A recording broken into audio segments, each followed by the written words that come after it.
join the panel. I love that, actually. Yeah, that could get a little out of control, but I kind of love it. Good morning. Get myself off the stage. Welcome to Beyond the Hashtag, Power and Women's Movement in the Era of Me Too. If you are here for the dance party, you're a bit early. So you can hang out. I promise it'll be a great discussion, but there will be no dancing that I know of. Welcome. My name is Ramatu Bangura, and I am a program officer with Novo's the Novo Foundation, Advancing Adolescent Girls' Right Initiative. And I've been asked to moderate this panel of brilliant and amazing people who are going to talk to us about work to end violence against women and girls in the era of the Me2 movement and in the aftermath of the Me2 hashtag. And so I'm really happy to be here. I am expecting to learn quite a bit, so I imagine you all will also do the same. And I will turn it over to our panelists, one with introductions, and then we'll talk a bit more about what we'd like to get to in this panel. So I will start with introducing our panelists, and I have my notes here. So that's what I'm looking at, so I don't have to get nervous looking at all of you. I'll start with Jean Kemitare. Jean is to my left, your right, is the program manager of Gender-Based Violence Prevention Network at Raising Voices in Uganda. Next to her is Mufeda Haidar, Gender Integration Specialist with the Arab Institute for Women. Next to Mufeda is Umberto Corolo with White Ribbon, and the global co-chair of the Men Engage Alliance. And then finally, last but not least, we have Sophie Wanjiku, Women's Protection and Empowerment Technical Advisor with the International Rescue Committee. So please greet our panelists with a round of applause.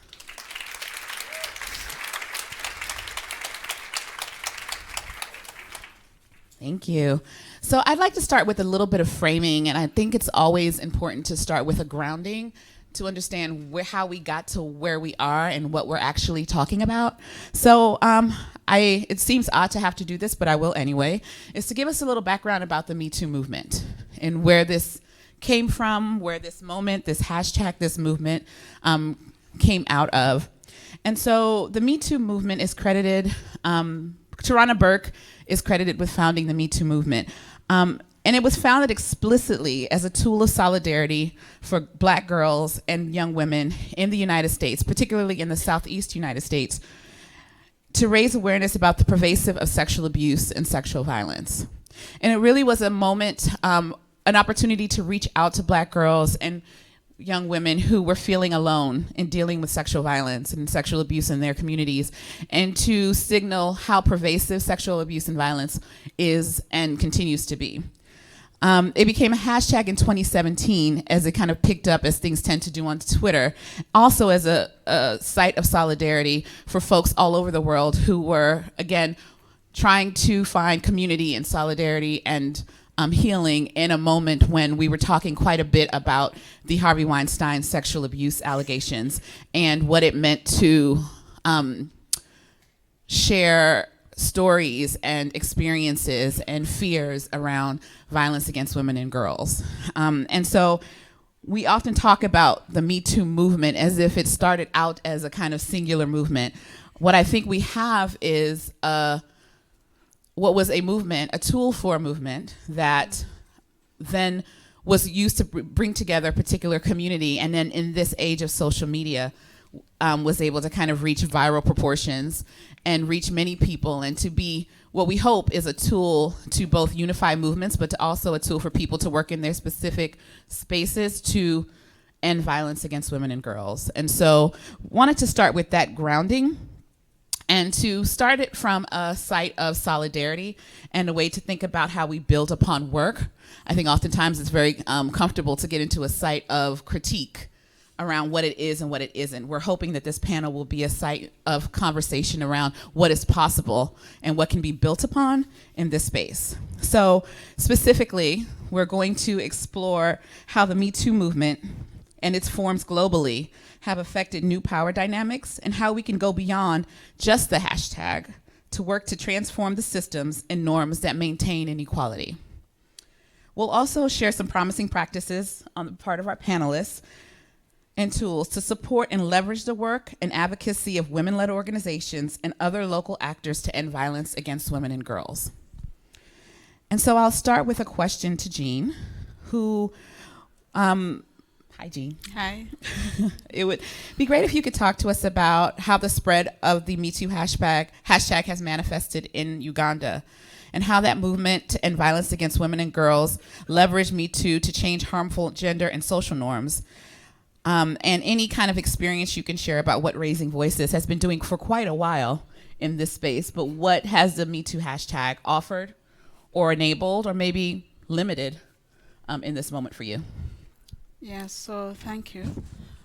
Of course, we know that some of the risk factors for violence against women and girls, sexual violence, are the culture of silence, social norms that encourage silence, rigid gender norms, and Raising Voices work focuses a lot on changing social norms around violence against women and girls, especially reducing the tolerance of sexual violence, violence against women and girls. Now, the Me2 campaign, since it started in 2017, as Ramatu has told us, has allowed people in the context where I live to speak out. It's encouraged and contributed more to breaking the silence around sexual violence. We have some women who have taken to the social media platforms, shared their experiences, and that has gone beyond the social media platforms into the mainstream media. Some have really bared all, sharing the experiences they've had, and as a result have risked so many things, including severe judgment and trolling by others, but also they've attracted solidarity to them and allowed other women to further speak out about their experiences. We have two prominent cases that I'll just touch on. We had a university student use technology and film the alleged perpetrator in a different positions and discussions, and put that, she partnered with the media and put that in the media as a way of exposing sexual violence at university. Recently, we've had a young woman working in the judiciary also accuse and name her alleged perpetrator a senior official in the judiciary, and that has been in the news. It started as part of the Me2 campaign.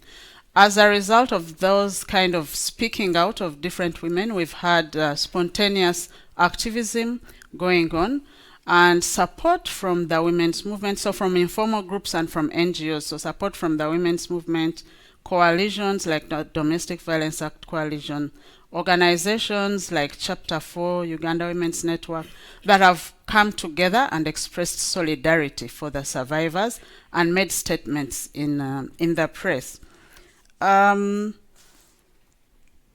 As a result of the courage of those women who spoke out, civil society is now organizing actively against issues around sexual violence. We have reenactment of the Sexual Offences Bill, which had gone kind of quiet, but because of all the silence that's being broken around sexual violence, it's been brought up. We have engagements with the Ministry of Education around sexual violence in schools, sexual harassment, sexual violence in schools, and so many other initiatives as a result of the speaking out. Thank you so much, Jean. Mufeda, can you talk a bit more about, given that Me2 was also a hashtag, and that it a lot of the reason why we're talking about it is that its wide reach in the social media space. I'm wondering if you could talk more about the benefits and limitations of online activism, particularly in the region you're working in Lebanon in particular, and what next steps are needed to build on what so far has been a survivor-led movement to ensure that the results are lasting. Yeah. Thank you for your question. Is this working? Yeah. Okay. So using the internet has played a really major role in activism in the Arab world. For an example, recently the picture of Salah that went viral online made her an icon in the Sudani revolution. And activists all over the Arab world has used media, and especially social media, to document sexual harassment and cases. And the lack of sexual harassment laws in most of the Arab countries, or the misimplementation of those laws, if existed, created social media was considered as a tool or as a space for those women and girls to express and to speak out, and also to spread awareness that to sexually to harass someone or being harassed is not okay.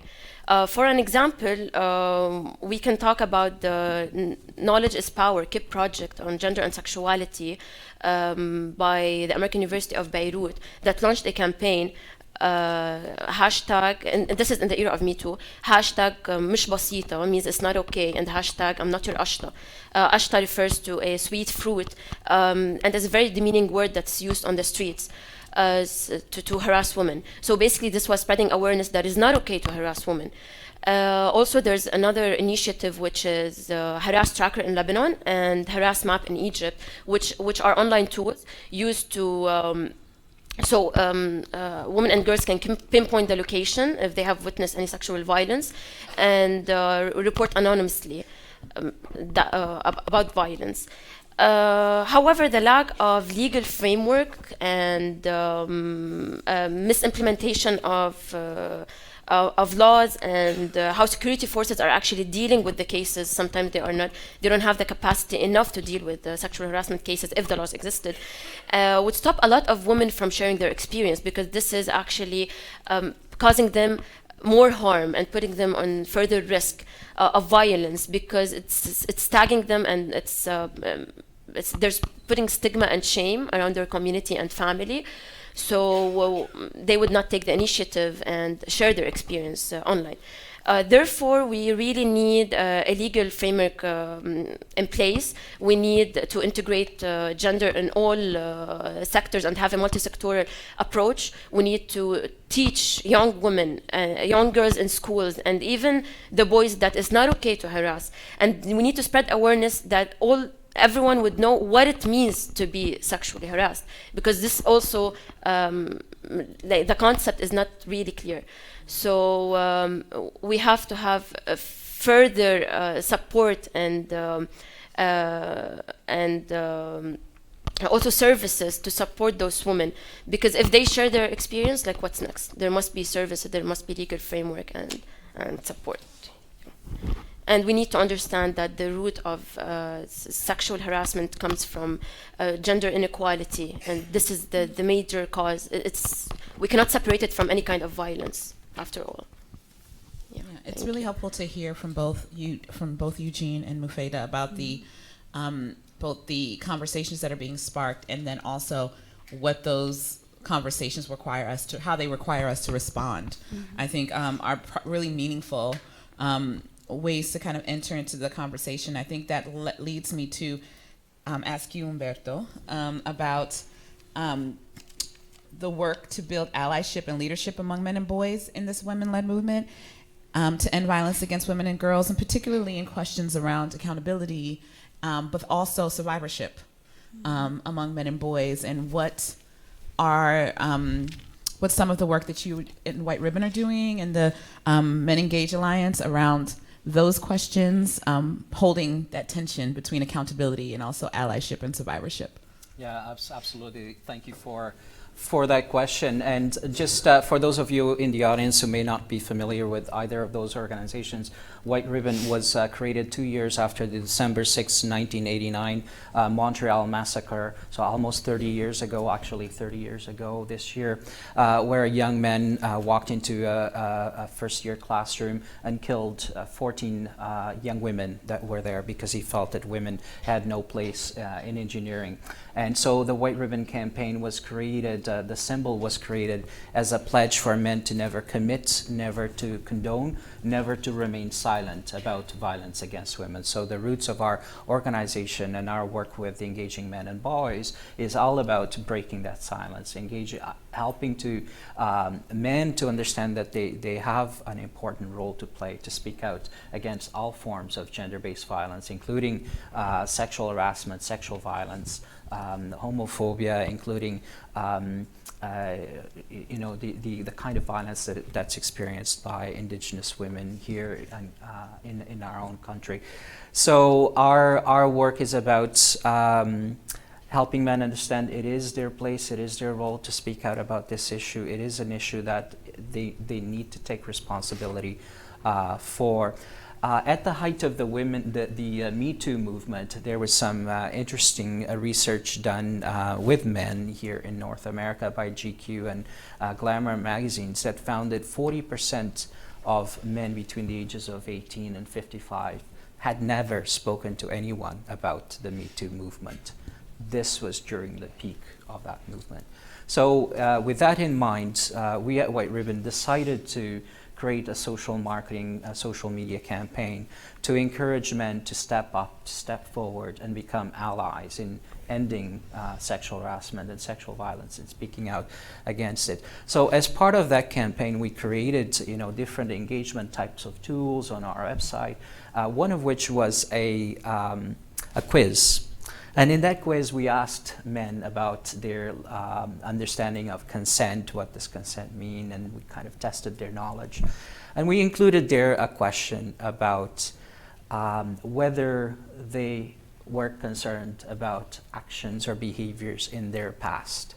And we were surprised, perhaps shouldn't be, that 61% of them, 61% of the 2,500 men who engaged with us through that campaign said that, yes, they had concerns about some of their past behaviors. So when we look at those two stats together, the fact that almost 50% of the men between the ages of 18 and 55 had never spoken about the Me2 movement, and the large majority of them that had concerns about their past behavior, that to us indicates that men may not be coming forward because they have work to do themselves before they start speaking out about this issue. So we feel that part of the solution to this and part of getting more men involved in the Me2 movement is to create spaces for them to do that work first for themselves and to make amends.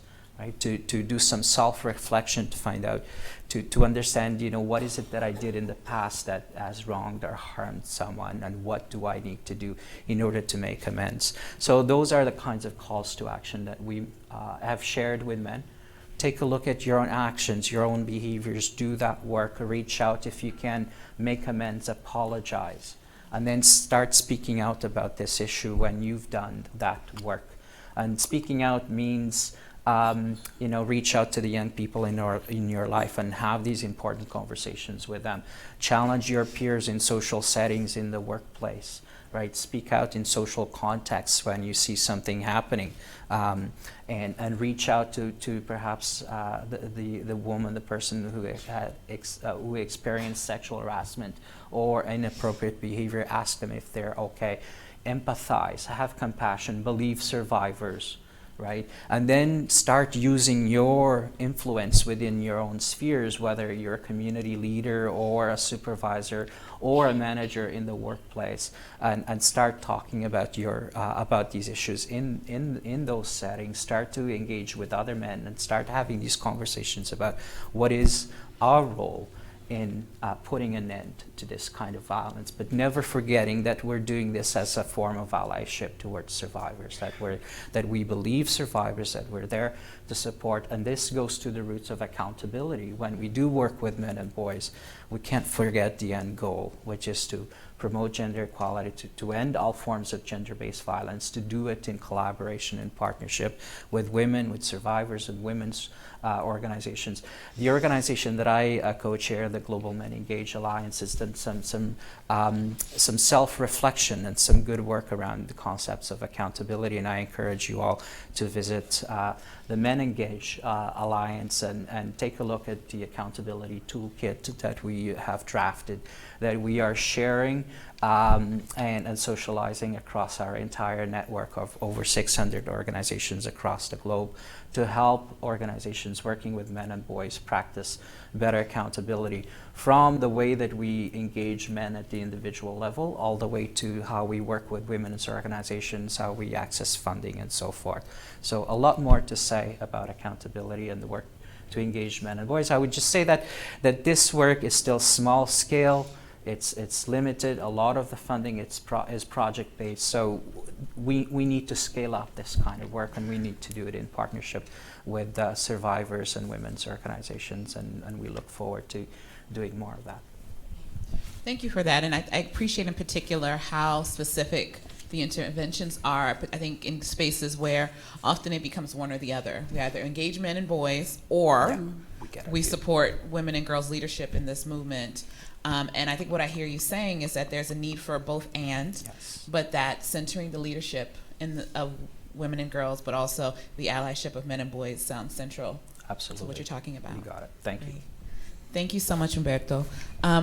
Sophie, I wanted to ask you to talk more about the development of the Me2 Index that the IRC and allies have been working on, which measures action to address gender-based violence and SEA prevention and response to humanitarian contexts. And how do you imagine this index can complement both grassroots and social media-based momentum towards systemic change? Okay. Thank you so much. So I'll be speaking briefly about the Me2 Index, which is a project that the IRC is implementing. It's part of a larger project that is called the Listen Up, because it's one thing to say that we need to speak out about sexual harassment, sexual exploitation and abuse, but it's also another for the agencies, humanitarian agencies, to ask ourselves, how best are our systems responsive to this? So this is a project that is really like trying to connect both from the grassroots to the global voices that are there.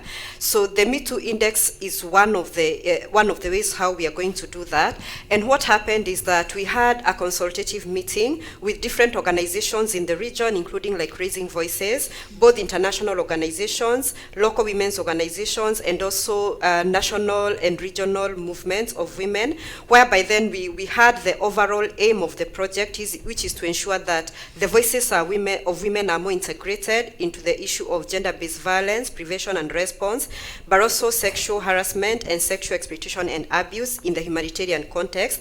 And from that, we came up with a theory of change, which really came actually from the grassroots, that we didn't have a pre-designed theory of change, but in a 3-day consultation with women, we're able to come up with the priorities that the women want to, that we feel that this is how we can make sure that in the humanitarian context, the issue of sexual harassment and sexual exploitation and abuse is being addressed. And then from that, then we came with the theories of change and the outcomes that we are going to work towards. And one of the outcomes, one of the ways that we are going to work around this is to really ask humanitarian agencies, when we have a response, how best are we responsive to the needs of the women and girls? It's one thing that when a crisis happens, humanitarian agencies organize and reorganize themselves in order for response to happen. But it's another thing to ask ourselves whether we are really being responsive to the women and girls that are affected by the conflict. And so having women and girls then inform these processes and having consultations with them. So what the Me2 Index does, it was also done through some consultation and with IRC and other partners and the Voice, really listening to the lived experiences of women, came up with different indicators that we are going to be looking at to say, were we responsive? Like, for example, were the spaces safe and accessible to women? Were the services responsive to what women would want? If, let's say, like the safety audits have been done, have actions been taken? Were women engaged? Were the human response plans that were done, were women consulted on that? So it has different parameters that are going to be measured. And then once this happens using different tools, then we are able to gauge and not give like a specific mark, but really gauge, like, is it like green, meaning at least most of within that particular area, most of the prerequisites have been taken into account, or is it red, which is like the traffic light? So and then after that, then it's going to be used as an advocacy tool. So it's not about name and shame of organizations, but really saying that in the response that is happening in this emergency that is happening or in this refugee setting, this is what we have found. We are actually at red. So the organizations responding then are able to get very specific recommendations as to the actions that need to be taken. So this can be used by both the organizations, both internally and externally, and also as a way that agencies can really hold each other to account, so that we can see that it's not just giving services or having mechanisms for response, but it's also about how those mechanisms are as far as responding to the needs of women and girls are concerned. The tools will make sure that then we are following the WHO guidelines in collecting data on sexual violence and all the GBV guiding principles, and the indicators are also informed by different global tools like the ISC GBV guidelines, so that we are not doing something that is really outside of what we believe we should be doing in the humanitarian setting, but now we are looking for a mechanism where we can be able to ask questions and see whether we are really, in line with what we should be doing, whether we've consulted women, and whether our approaches are really responsive. And so it's going to be used as an advocacy tool, and hopefully different agencies then feel that they can take up this.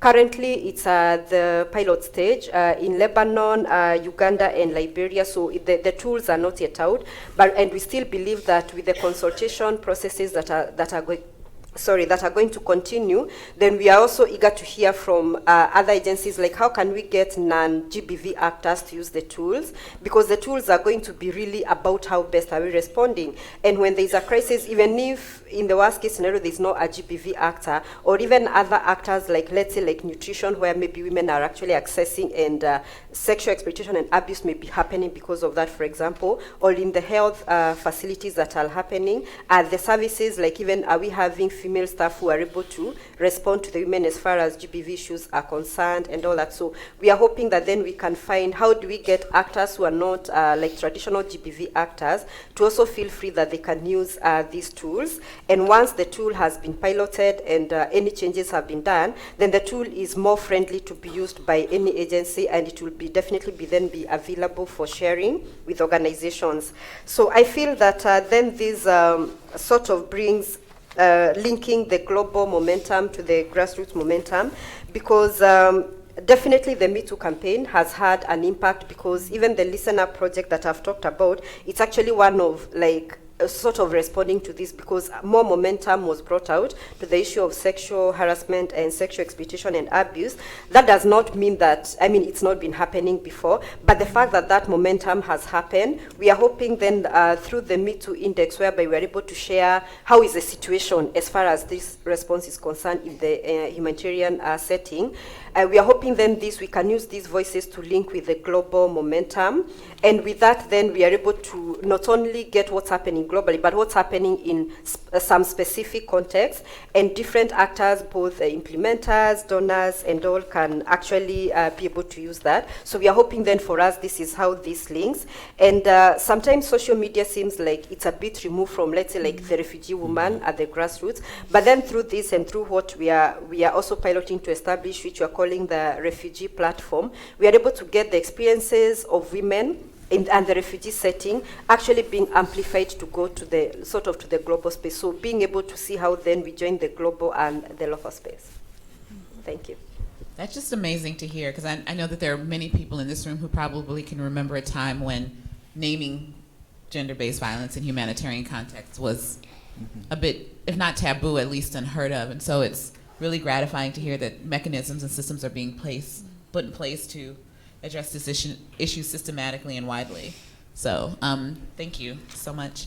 I'd like to put a question to our entire panel about the promising ways that if we think about this social media is both a democratizing tool and a new form of power for people that can individually or in small groups or in broader movements access one another and access a platform, but also a space that we know that leaves out whole segments of the population at the same time. How is this kind of new form of power being effectively channeled to address violence against women and girls? And what strategies can be replicated and scaled up? What strategies don't need to be replicated and scaled up? And what is kind of peeking on the horizon that maybe we didn't anticipate in this kind of new form of power that we're seeing? Yeah, so individual women speaking up and sharing their experience worldwide, they're actually, it's created a new form of power. So women are being heard and men are being held accountable for their actions. So building on this momentum, it's really important to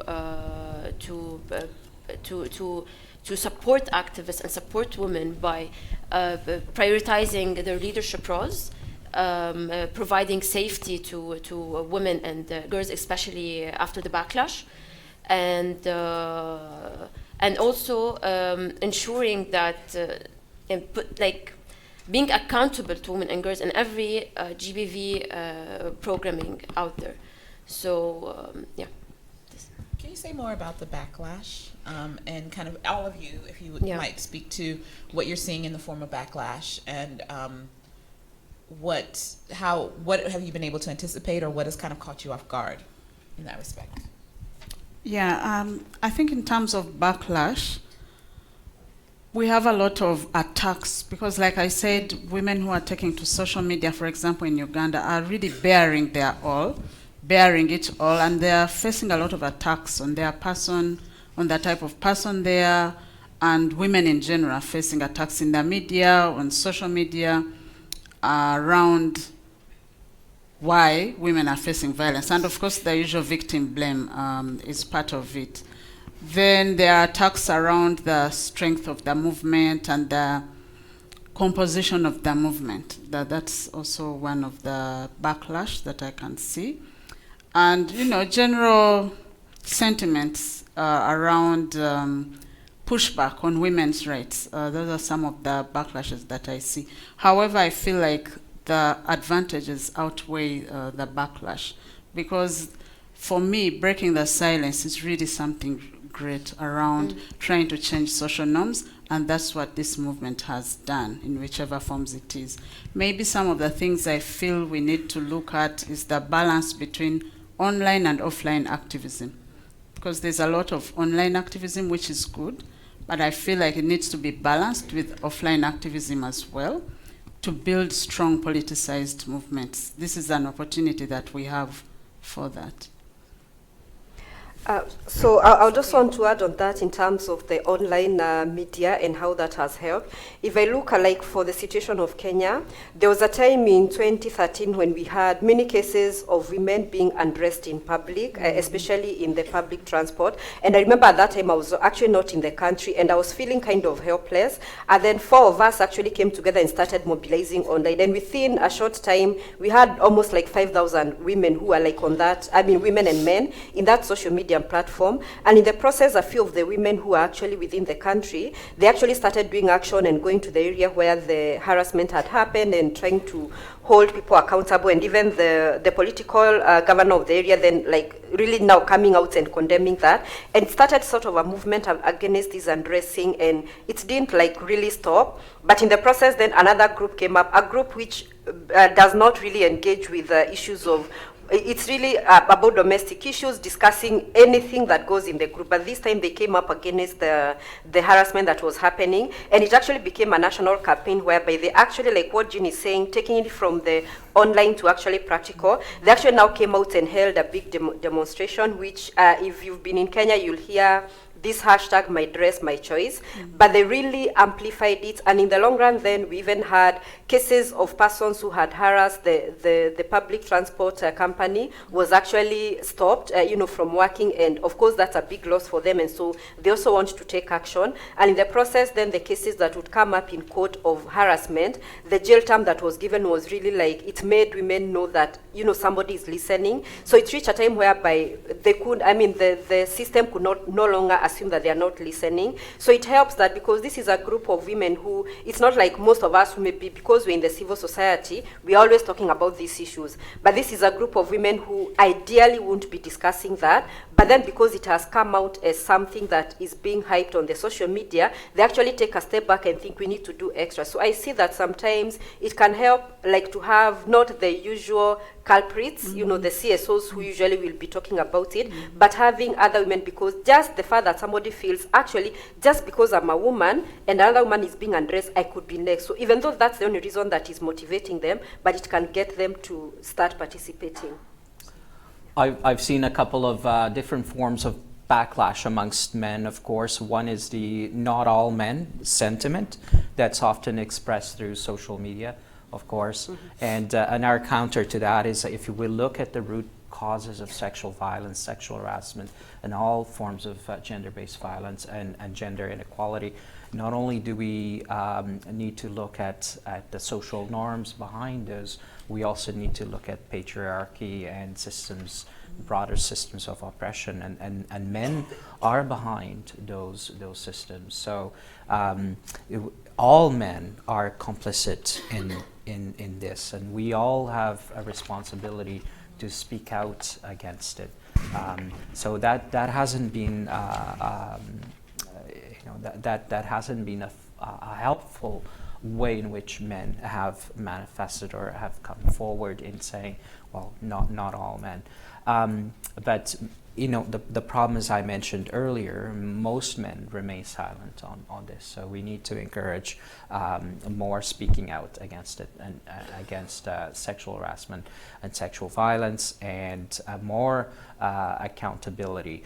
The other form of backlash that we often experience on the front line, especially with younger people in schools, is the idea of false accusations, right? So women who are coming forward are looking for attention. They want to enact revenge on someone, and so they're telling these stories, and so we hear that a lot, and we counter it with statistics around the rates, the very low rates of false accusations, the very low rates of women who actually come forward, because it's such a difficult thing to tell, you know, personal experiences publicly like that. And also the very low rates, at least in North America, I'm sure it's the same across the world, of charges and then convictions as well. So we appeal to men and boys to demonstrate empathy. We're not judges, we're not lawyers, you know, leave that process to the justice system, as flawed as it is. But we all have the capacity to empathize, to believe, to be compassionate, to demonstrate care and an interest in this issue, and ultimately to work together with women and girls to put an end to it. And so when we start having those conversations, especially on one-on-one and in groups, it's a lot more effective. It's much more difficult to do it online through social media, but it's worth breaking that silence anyway. I think the urgency that we've seen from the social media presence, and then the work that's happening on the ground around this movement, I think some of you all have touched a bit upon systemic responses and what is required of those in institutional power positions, whether it's donors, those in a donor role like myself, whether it is government actors, policymakers, folks on the kind of international governance space. Can you all just touch a bit on what the urgency of this moment requires of those actors? What you all see is needed to both sustain and support this work, and also what will allow us to go beyond just sustaining and supporting, but to kind of move the needle on ending violence against women and girls. Yeah, because we're talking about addressing systemic issues, long-held systemic issues. This is a moment that I see is powerful for us to change our way of engagement. So in Uganda, we're having spontaneous activism that's not been directed by anyone specifically. We have solidarity across movements in responding to this. We have actors like the media coming together with the NGOs. We have diverse women in Uganda, which, if you know the Ugandan context, that is something, coming together to speak out and show solidarity with survivors. So that's a powerful moment, and that's a politicized form of activism that's going on.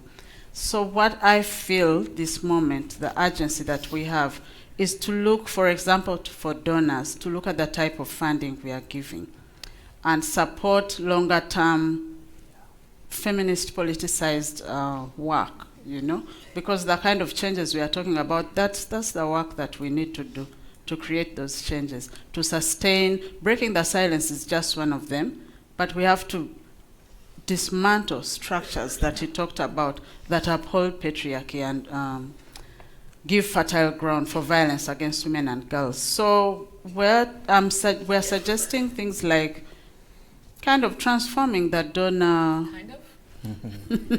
Okay, transforming funding and supporting feminist organizations in their work, building capacity for these organizations to become autonomous entities on themselves, to be able to continue the work that they are doing, building capacity of staff, so not just project-based funding, but core funding that enables an organization to plan long-term, implement long-term, build its capacity, and be able to remain autonomous and operate to transform the power structures that we are talking about. That's one for donors. And then for the NGOs that we are, is just to reach out and create a lot more connection and solidarity to work together. Thank you. Sorry, can I yes, just very absolutely. quickly add to that as well?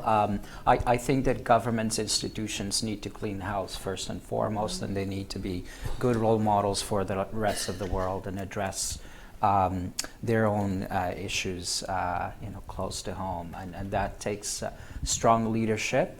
And so UN agencies, corporations, governments need to role model accountability to the rest of the world. So that needs to happen first and foremost. And then let's break, thank you. Let's break the silos. This is not just an issue just for the women's movement. Of course, we care deeply about it, but let's join efforts, as Jean mentioned, with other social movements, because this is so interlinked. Let's work with the LGBTQ movement. I find that our conversations are largely missing forms of gender-based violence that are faced by the most marginalized communities across the world. So whether it be LGBTQ communities around the world, our indigenous communities here in Canada and other countries, people with disabilities, women in precarious work positions, and of course the connection to the environment as well. We need to build those bridges. We need to collaborate. We need to bring those social movements together. We need to get rid of these silos. And we need more collaboration, let's break these barriers. And just as we're telling men and boys, this is your issue too, you need to step forward, you need to be involved. We need to do that amongst our various fields of work and movements. Thank you.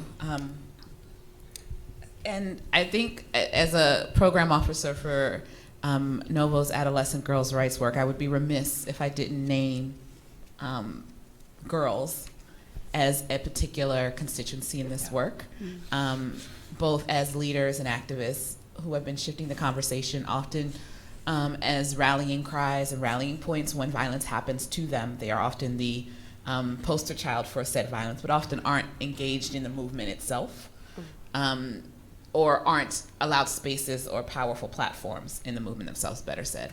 And so I'm curious about where you find the space for girls and young women in this work, but I'm staying with girls because I think young women sometimes is a bit easier to talk about, but also other communities that we know that we are missing. You began to name, Umberto,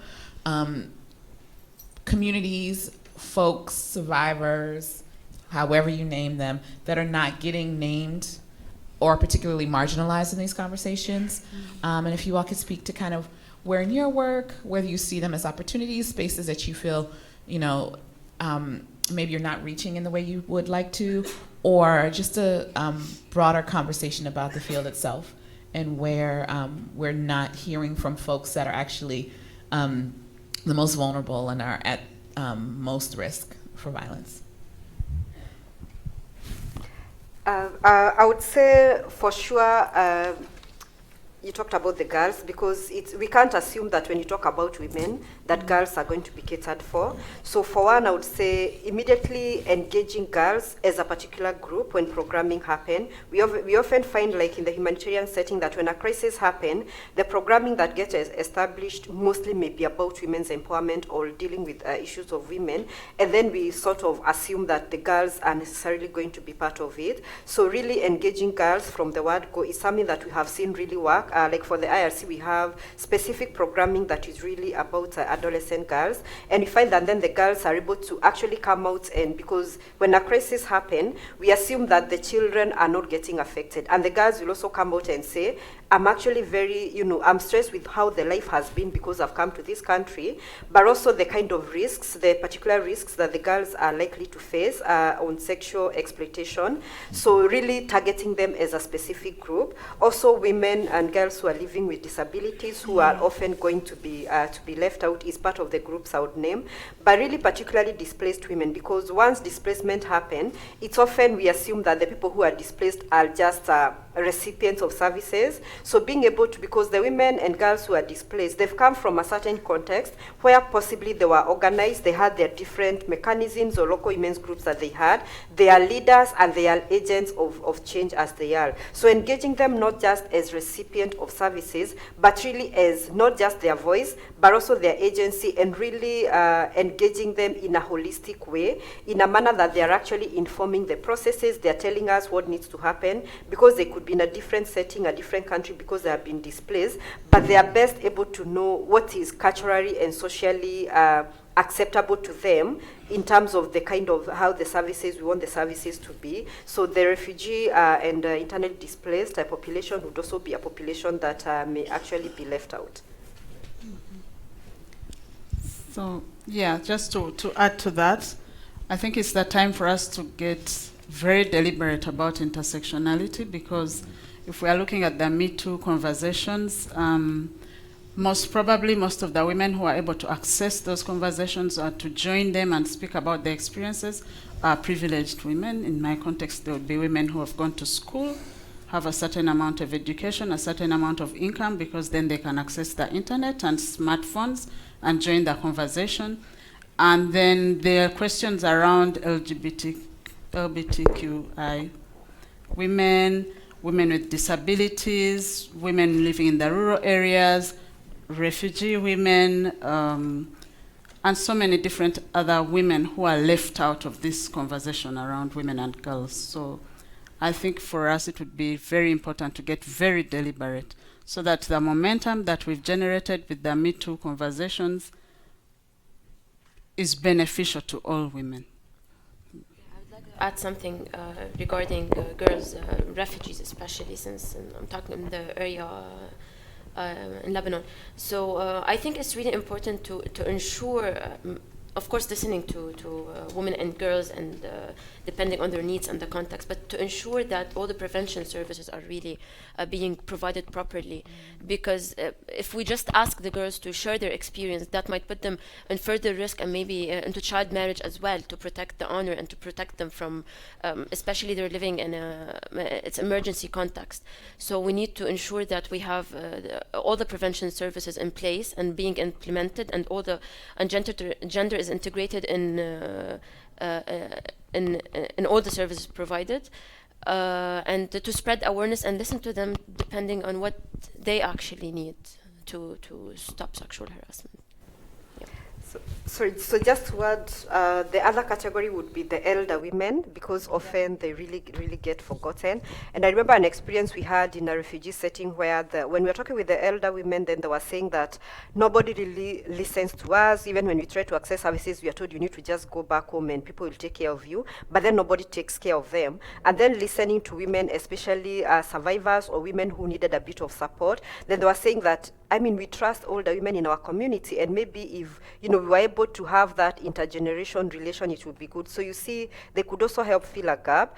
So the elder women would be one category, and also categories of adolescent girls, like the married ones, or the ones who have been divorced especially, because there are those who will be married early. And in many communities, once a girl gets married, even though she was 14, she's no longer a girl, so she won't fit with the girls and she won't fit with the women, so she's actually left there. It's even worse if, let's say, like she's divorced, so she's actually now a bad girl, nobody want to associate with her. So those categories of girls are also really critical, and the elder women.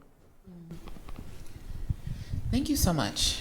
So many, I think, juicy pieces of information for us to get into. And so now I'd like to put the question to you all. How would you all engage this panel? What questions do you have for them? What are some interesting points of conversation you'd like to connect with them on? And so we have some microphones that are going to be circulating. And so if you could just raise your hand. We'll take 3 questions at a time, and then our panelists will pick up on whatever catches their fancy. And we'll do that for the next 20 minutes or so. So I think we should have time to have a robust conversation. And I cannot see, so I'm going to trust our folks.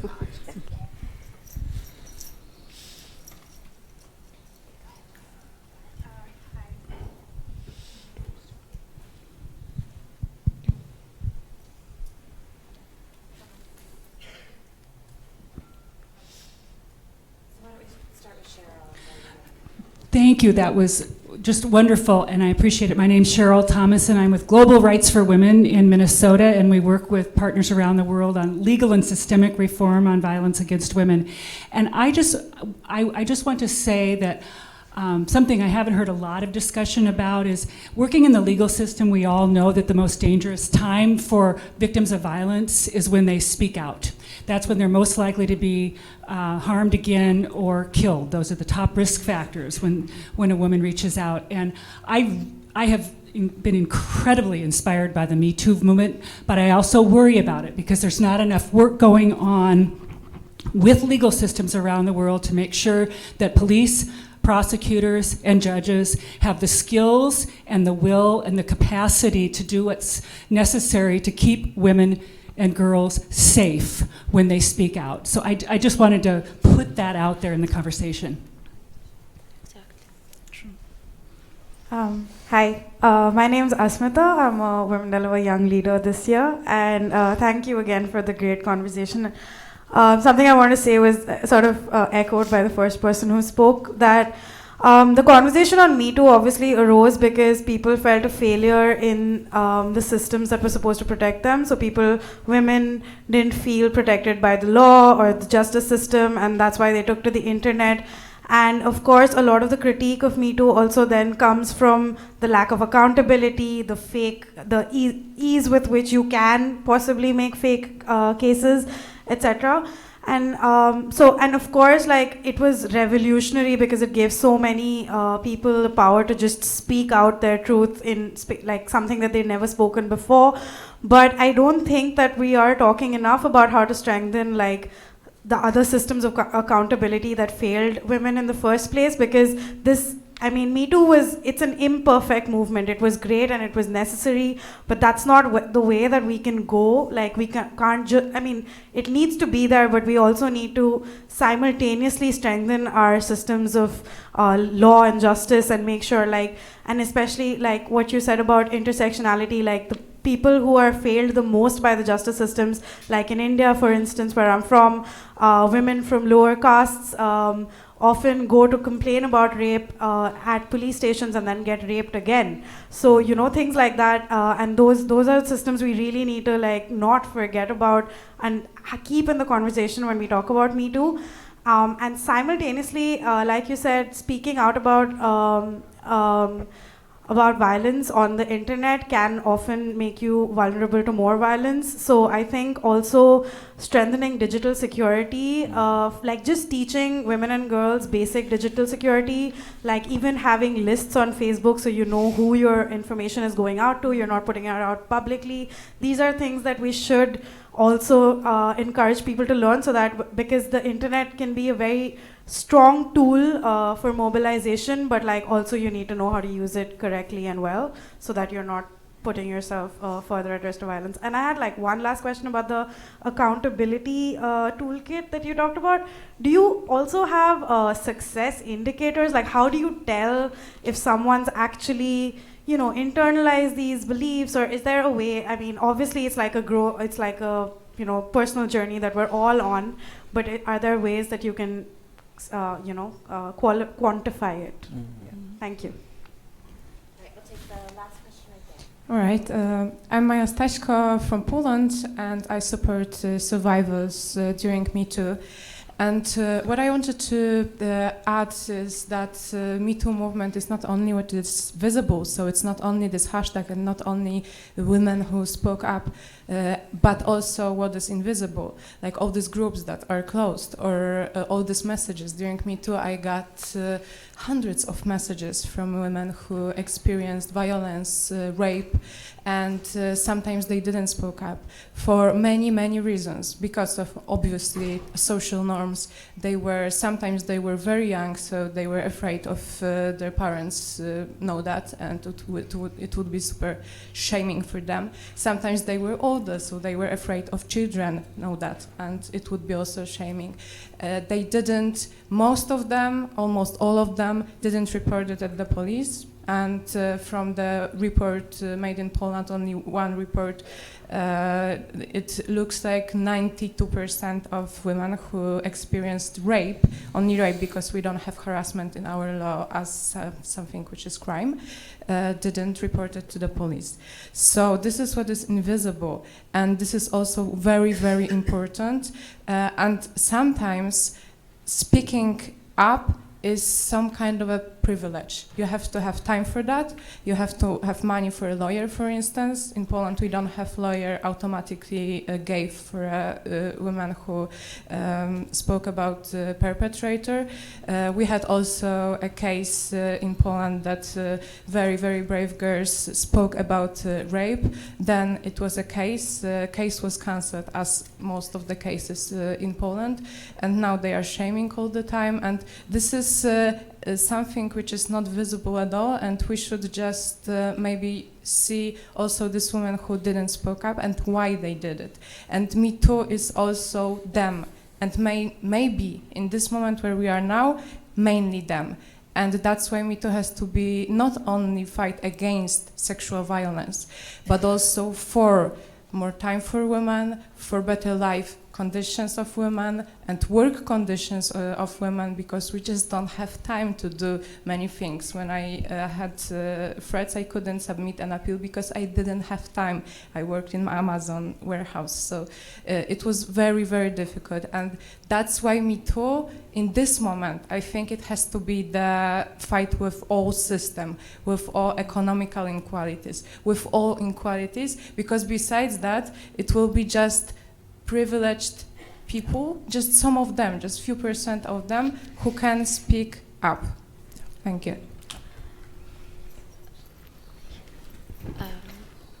Thank you so much. I'll offer, I have a teacher's voice. Okay, there it is. There's the mic. I was going to use my teacher voice.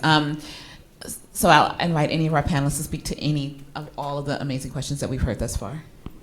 Yeah, I would like to say something about working with the police, especially because so what we did at the Arab Institute for Women, that we trained the general security and the internal security forces on dealing with GBV cases and harassment. Of course, we don't have the laws in place. There's a drafted law, but we work with them in training them. And other local NGOs are also working on this. So we formed a coalition in order to train as much as we can.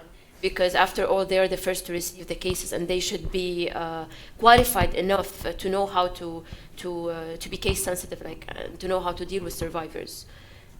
Just to amplify on this.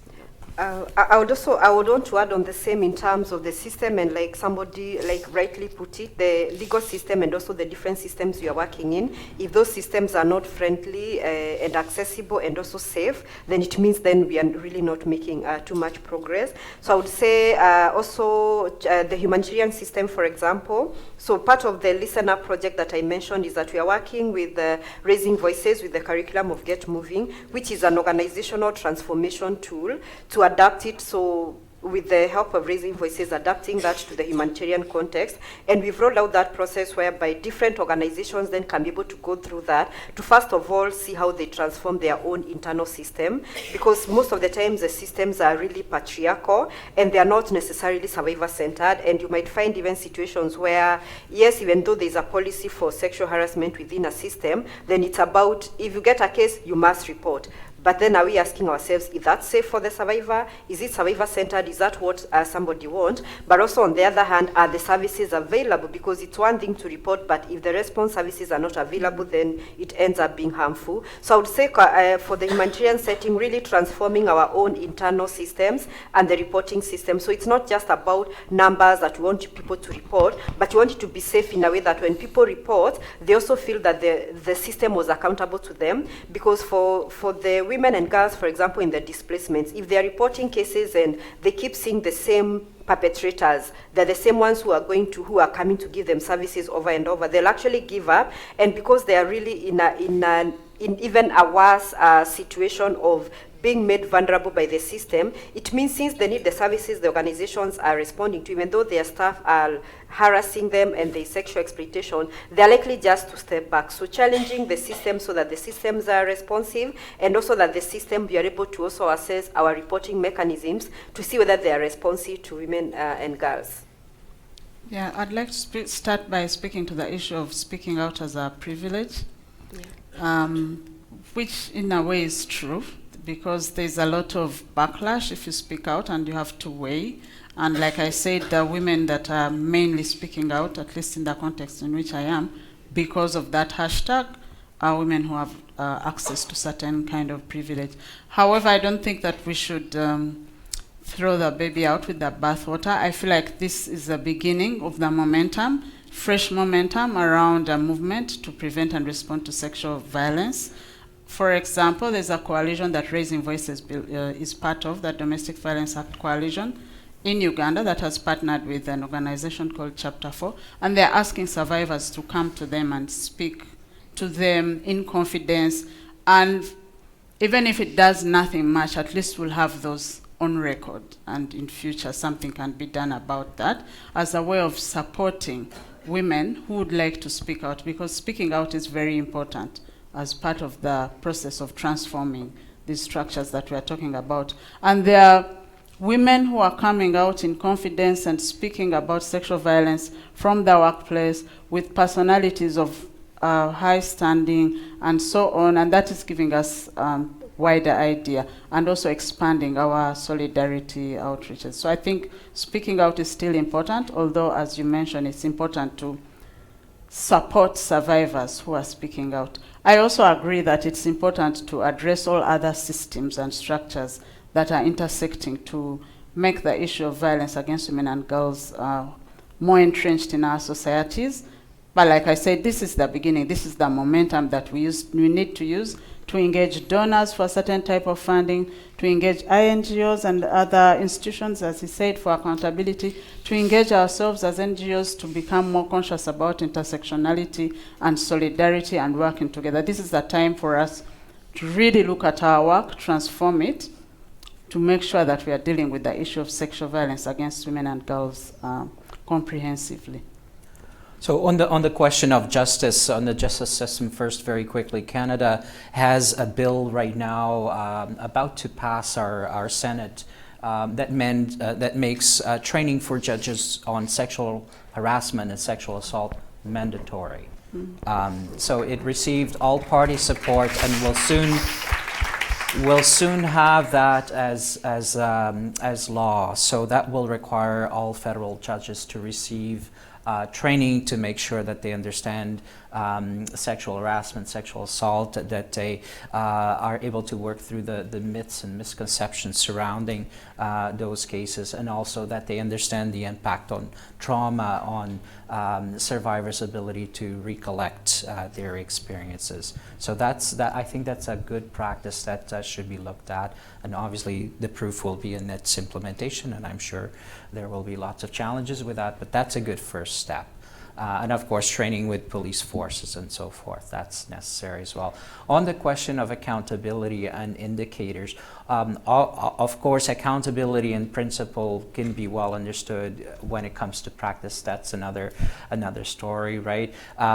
So, you know, at an organizational level, we're talking about, you know, rates of women on staff, boards of directors, the kinds of partnerships that are formed with women's organizations, between those organizations working on engaging men and boys, and women's organizations, the sharing of resources, whether we are engaging meaningfully, whether we're compensating, for example, participants of advisory committees, whether we're proposing projects together. So those are the kinds of indicators at the organizational level, and how many organizations take up the toolkit and conduct the training, obviously. But then at an individual level, how do we measure accountability amongst men and boys to this issue? Obviously, the more men who are speaking out about this, the better it is, the more it demonstrates accountability. The process of personal reflection and change is an indicator as well. So have you done that work? Have you made the amends? Are you now speaking out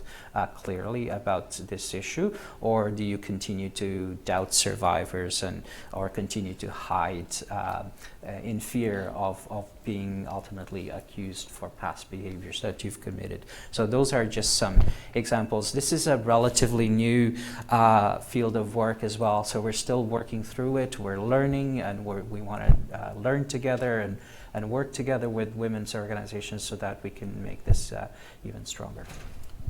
And before we go to another question, I'll just add, and as someone working in the funding space, I think one of the questions that we have to ask ourselves as donors is around how do movements function, and how are we resourcing movements to respond when a moment like Me Too arises, and then folks can respond. But if we're having movements work in deprivation until those moments come, and then we rush resources to the organizations so that they can respond, they are not prepared and ready to meet the demands of that moment. So part of it is a question of, yes, is civil society answering these questions, and civil society and pushing towards laws and accountability and governance, but in actuality, the question is to donors is, how are we resourcing movements that are healthy enough to respond when these moments arise?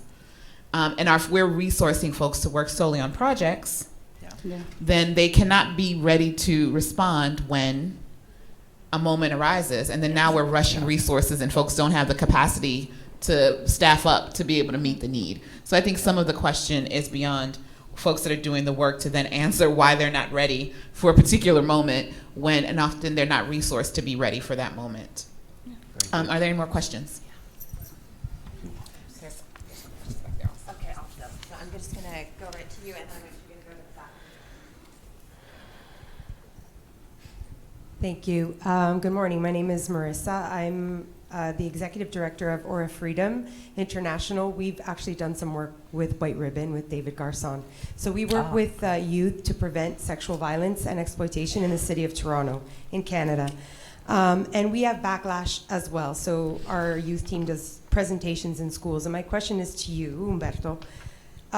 What happens when what does White Ribbon do when faced with the backlash? So the Not All Men, which is as ridiculous a hashtag as All Lives Matter, and that kind of crap that we deal with. How does White Ribbon reach out and respond to those young men who are basically disseminating hate speech in a way, which is completely what White Ribbon is against? So we struggle with that, and we're trying different things. So I'm just interested in knowing what you think about that, because the feminist movement must continue in order for all of our work to continue, and that backlash threatens the feminist movement. So just interested in your take on that.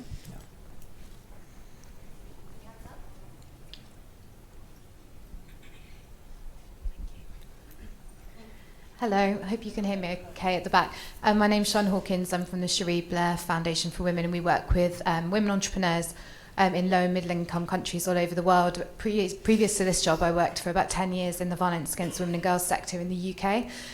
And I'd just be really interested to hear the panel's thoughts about how we can begin to bridge the gap between rhetoric and reality. So just to give you an example in the UK context, the rhetoric we hear around violence against women and girls and the Me2 movement is that this is an absolute priority for government, for institutions, for the public sector.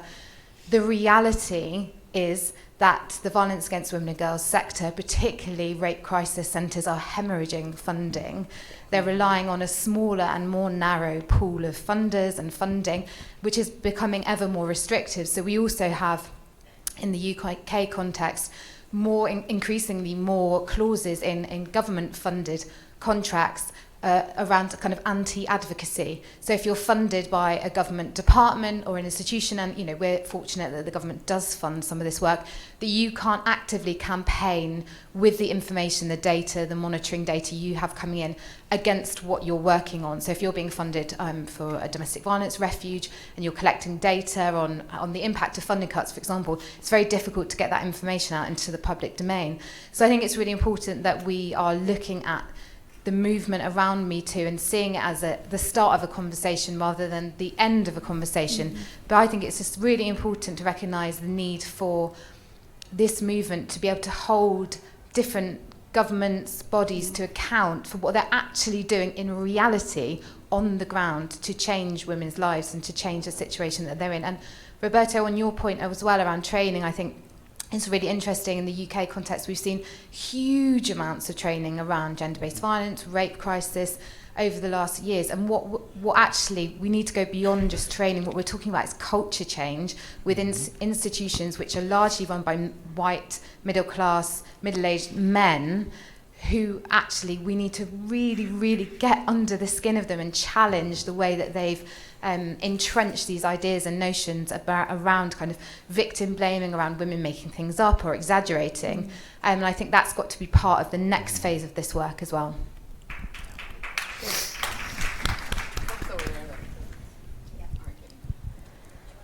Hello. Can I go? I'm the upcoming author of Mother Behold Thy Son. I'm here to assert my power as a mother because I believe that we have the power to transform gender relations starting in the home. I come from a household of 3 women and 1 boy. So when we talk gender equality, I was scared for my son. What's going to happen to my son when we're always talking about women's empowerment in the house? So my question to those who are engaging men, how are you engaging boys in such a manner that they don't feel guilt and shame for something they have not done? And how are we contributing as mothers to change gender norms in sustainable ways? I have an experience. I was born gender wrong, girl number 3 in a succession of girls. So I was named a name with a question mark in the end, Ndaizive, because my mother didn't want a girl. She wanted a boy. So I just wanted to share this experience to say gender inequality is incubated or manufactured in our homes. As long as we have not started from there, we can all be here, but we are joking. So for me, sustainable ways of dealing with inequality begins with all of us recognizing that we need to begin at home. So I hope to engage with you guys and everybody else who's interested in hearing my story. It's long about how to engage boys and men.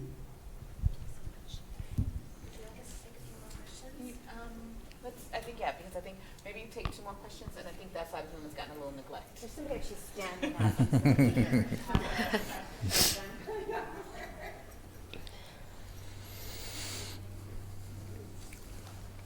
Hello, everyone. Thank you so much for this valuable session. it's really important to speak up and break the silence of women who went through sexual violence. So I'm Amani, I come from Palestine, where it's very difficult for girls and women to speak up about sexual violence. It's something that we cannot even talk about. I come from a context where women suffer from occupation, militarized occupation, where women can go through sexual violence when they move from their home to work through checkpoints. And I've been through this a lot of times in front of my kids. I come from a context where we lack the safety and security to move or to practice our daily lives. I come from a context where we lack the protection system from the government to allow us to have the safe space to report the sexual violence or to speak up. We lack the reporting system, the safe reporting system that would allow me or allow any girl to talk about their experiences and to get the help and to get the counseling or rehabilitation. So talking about this, I want to emphasize that governments should take a more active role to mitigate and end the sexual violence, because when there's no political or governmental will to change this and to give a safe space for women and girls, I don't think that the social awareness and the social movements will be enough. For example, I'll give you just a few examples from Palestine. So only last year, as a women's movement, we were able to abolish, to influence policymakers and officials to abolish Article 308 of the Penal Code, which gave an exempt for the rapists to marry if they marry their victims. So it was as a reward for rapists. If they marry the victim, they will like rape a woman and marry her for free. This was exactly the case. And we also have a lot of gaps in the penal code. For example, marital rape is not criminalized yet. So they wouldn't, like, if any woman go through like sexual violence by her intimate partner, this wouldn't be considered a case of even to file.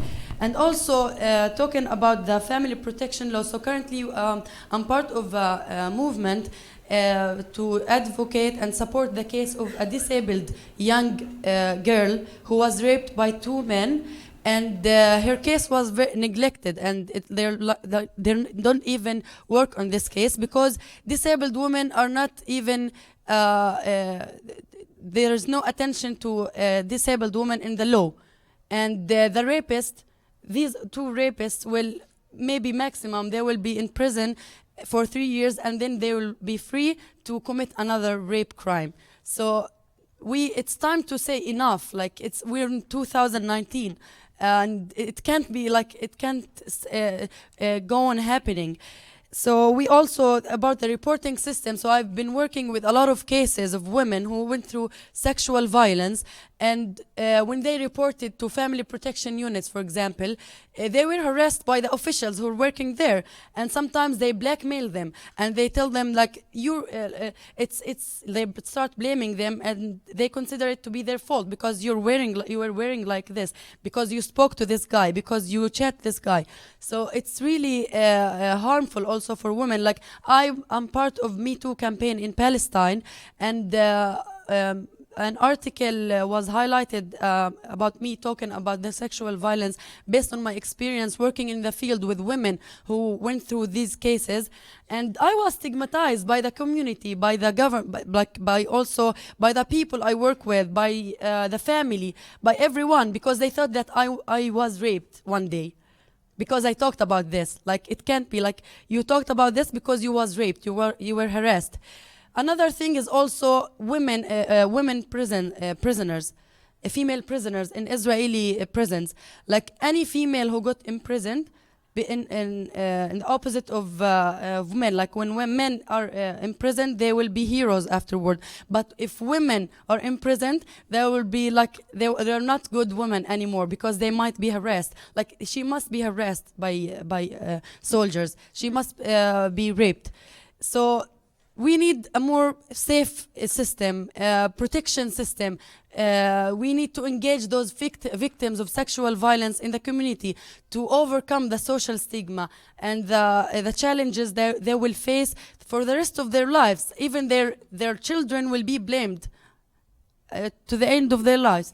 So I think, yes, women should speak up, but we can't encourage them to speak up if we know they will be killed, they will be intimidated, and they will go through a lot of challenges only because they speak up. No, we need to provide them with protection, because we don't want to praise killed women because they were brave. I don't want anyone to talk about me when I'm dead. I want them to support me while I'm alive, fighting against rape and against violence.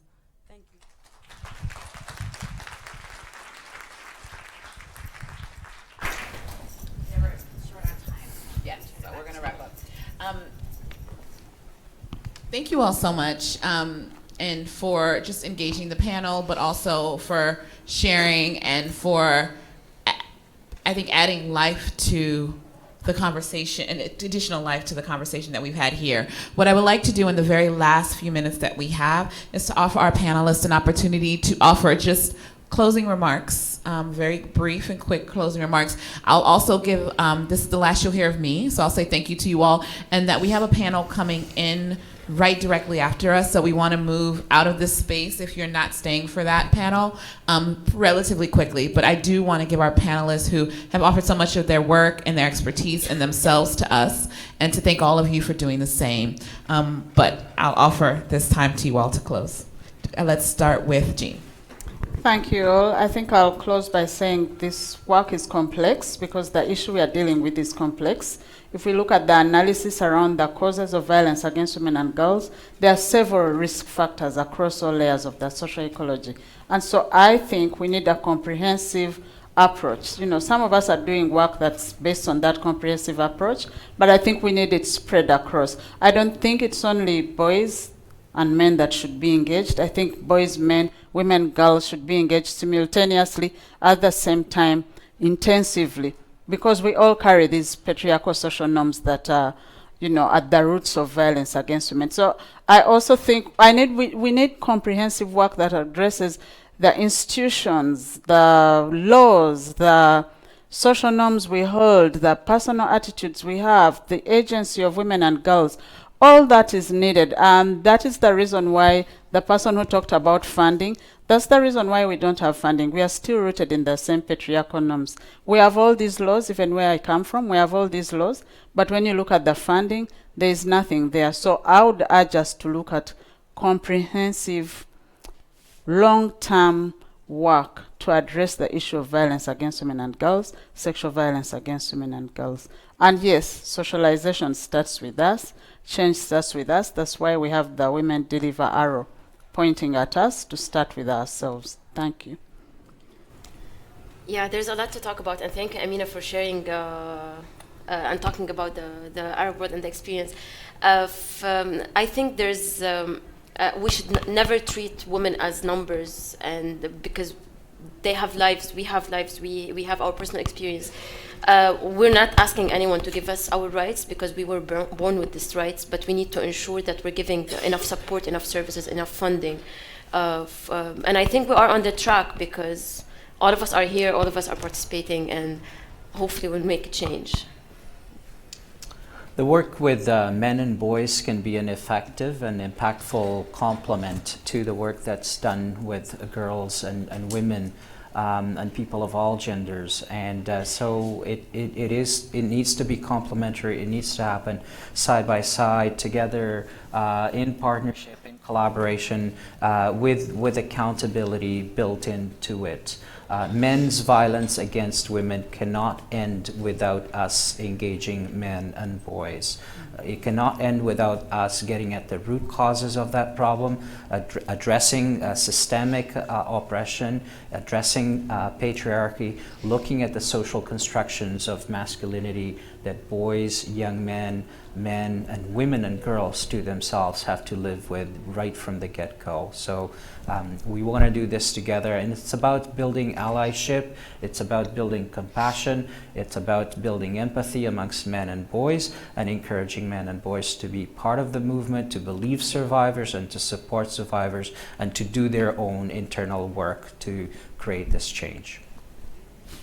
I would finish, for me, I would say that there's a lot that we are doing. So first of all, to also really appreciate what we are doing, because I'm sure all of us are here because we're interested in this, and there's something we are doing that is right. The results, social change is so difficult, and the results may not be what we are seeing. So just keeping at it and not getting tired of keeping on pushing. The issue of the funding prioritization is something I would actually also repeat, because IRC also did another research and looking at where is the money, and seeing, especially in the humanitarian setting, the amount of money that goes to the GPV is really, really minimal.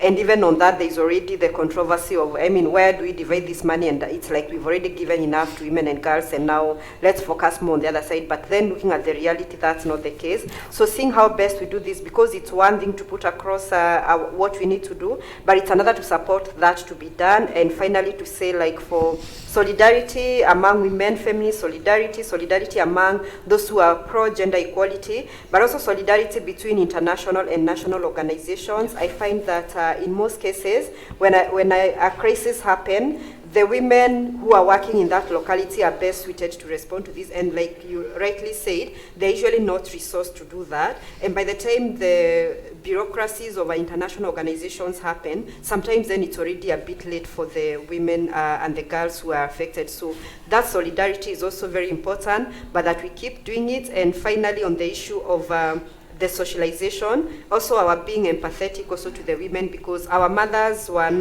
brought out within a system, and I don't blame a woman because she's gender insensitive. When you are born, you are not made gender sensitive, because already the culture already socializes you to know that your value is in producing a boy, for example. So I empathize with that woman who doesn't know that. So for us to have that empathy, knowing that we are part of a system, and then address it from there, because we are all victims of the patriarchal system. Thank you. Thank you, you all. And thank you to Together for Girls, Men Engage Alliance, UNFPA, and the Spotlight Initiative for sponsoring this workshop. Have a wonderful day. Thank you.